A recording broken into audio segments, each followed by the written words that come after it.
It's been 6 long years since Mafia 2 came out, and fans have been eagerly waiting for a sequel after taking on the role of Vito in Mafia 2.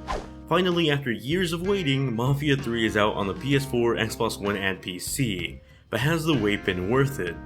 Mafia 3 has you take on the role of a new character named Lincoln Clay, an African American that served in the Vietnam War as a Special Forces soldier. As a little kid, Lincoln grew up as a biracial orphan but was later adopted by the Black Mob in New Bordeaux, this game's version of New Orleans. After the Vietnam War was over, Lincoln comes back to New Bordeaux and joins his surrogate father Sammy Robinson, who's the leader of the Black Mob. While Lincoln was gone, the Black Mob had been in a turf war with the Haitians, and now the Black Mob is in debt to Sal Marcano and his crime family. To pay the crime family back, Lincoln partners up with Sal's son to rob a bank, but when they return with the money, Sal betrays the Black Mob by killing all of them and shooting Lincoln in the head. Luckily for Lincoln, he survives the shot and Father James nurses him back to health, to which now he seeks revenge on the Marcano family for what they've done to his own family. It's a really great story that honestly portrays the world as it is at that time. After all, this game takes place in the South during the 1960s. Racism was a really big problem at the time, and developer Hangar 13 isn't afraid to show it. In fact, the beginning of the game warns you that there's a lot of dark scenes and racism in this game that don't represent the values of the developers, but they want to show an honest representation of what the time period was like at that time. That's something I truly respect, as we have games like GTA from the same publisher where the N-word is dropped constantly as a nickname of sort, but it wasn't until Mafia 3 that I really felt the word had genuine hate behind it, and at least in the terms of a video game.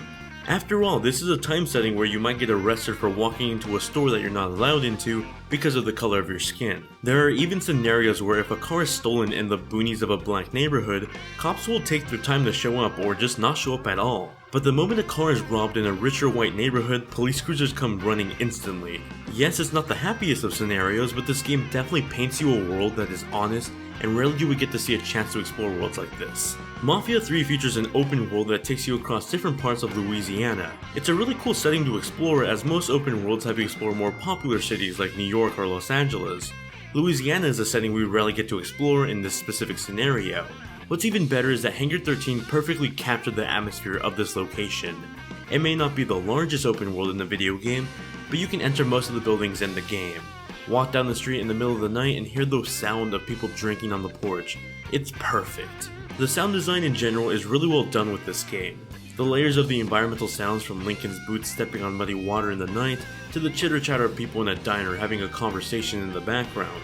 Hangar 13 did a great job with the sound design. Now, while I'm talking about the audio, let's address the music. The music in Mafia 3 is crafted together by combining songs of the 1960s ranging from genres like rock, blues, souls, and country.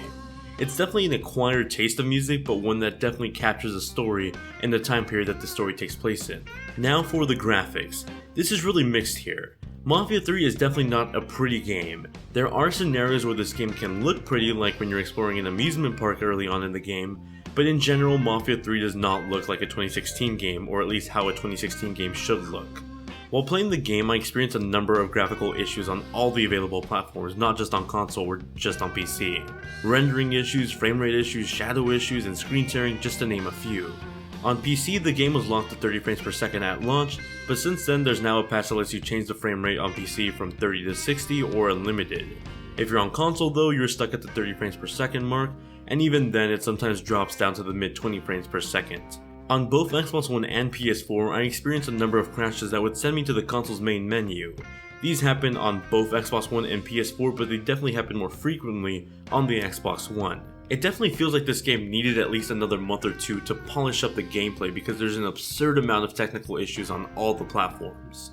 On the brighter side, the voice acting and the character animations during cutscenes are some of the best I've ever seen in a video game. It's really impressive because Hangar 13 didn't go out and get the best celebrity voice actors out there. Most of the voice actors in this game are debuting their video game voice acting skills for the first time with Mafia 3. The cutscenes are so well crafted and beautifully animated that, in combination with the voice acting, they convey the perfect amount of emotion for each of the characters. Now, if only this level of presentation was put into the gameplay and not just the story and the cutscenes. Mafia 3 is a game with a fantastic story that explores a world in a time period we rarely get to see. The characters and their stories are so well crafted that it bums me out to say I can't recommend this game at the moment because of all the technical issues holding it back. This game really needed the extra time to be polished, and we can see that now by all the damage control patches that Hanger plans to release in the future. They just released a patch that allows you to customize the frame rate on the PC version, which should have been an option at launch. Not only that, but Hanger plans to release DLC in the future for things that should have been features from the get-go, like being able to customize your car and change the clothes on Lincoln. Even after the release of the PC frame rate patch, I'd say wait for this game to get a price drop, or at least wait for it to become more stable from a technical standpoint. Sadly, you're just gonna need to add Mafia 3 to your list of sequels in 2016 that were rushed to release and ended up failing because of it. Thank you all very much for watching my review. As with all my reviews, if you have any questions about the game, feel free to ask me in the comment section below. If you want a much faster response, you can tweet me on Twitter. The username is @Luis_GVN. I tend to be much quicker with replies on there too. If you're a fan of live streams, I just started streaming on Twitch, so feel free to give me a follow there. The username is Gaming Vlog Network. And as always, thank you all very much for watching, and I'll catch you all in the next one. Bye guys.